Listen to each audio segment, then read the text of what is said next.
Cet enfant doit vous rappeler constamment la présence d'un créateur et d'un être divin, car il est le fruit d'un décret divin.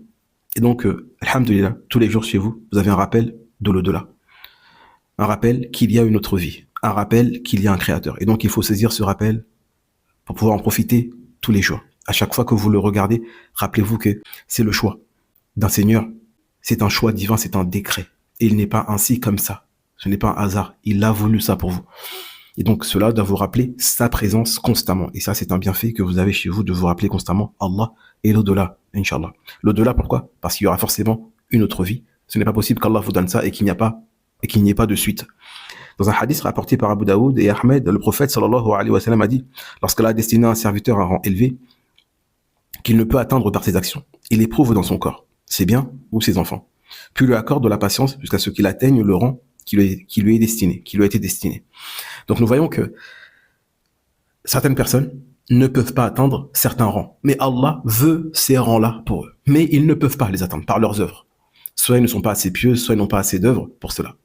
Ce sont des degrés très élevés.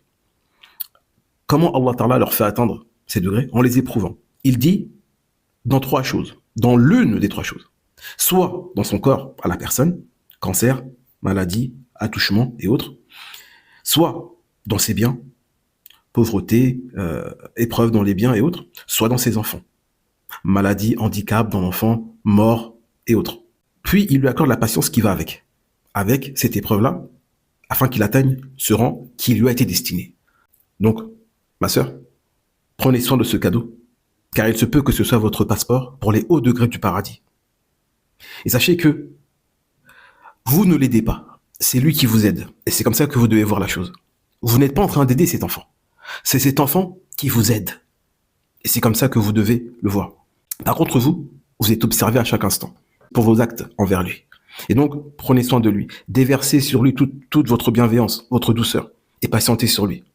Et espérez en chaque acte de bienveillance envers lui, une récompense. Chaque fois que vous l'aidez à accomplir des choses qu'il ne peut accomplir comme un enfant de son âge, alors vous l'aidez. Et mettez cette intention que vous êtes en train d'adorer Allah pour chaque acte que vous faites. Et vous allez gagner beaucoup plus de bonnes actions que d'autres personnes qui ne sont pas dans votre situation. Et ensuite, patientez face au regard des autres. Car ces mêmes personnes-là, qui aujourd'hui peuvent vous regarder d'une manière différente, ces mêmes personnes-là vous envieront au jour dernier lorsque vous obtiendrez la récompense citée dans le hadith précédent. Et c'est ainsi que nous devons regarder les choses avec la vision de l'au-delà. Et si vous vous comportez avec cet enfant comme Allah l'attend de vous, alors je vous fais la bonne annonce que cet enfant est une annonce de très belles choses qui arriveront ici-bas avant l'au-delà, Inch'Allah. Ici-bas avant l'au-delà. Si vous patientez, vous faites comme Allah Ta'ala attend de vous avec cet enfant-là, je vous annonce de très belles choses. Et ça, c'est un témoignage que j'ai reçu de plusieurs personnes qui ont connu ces situations-là.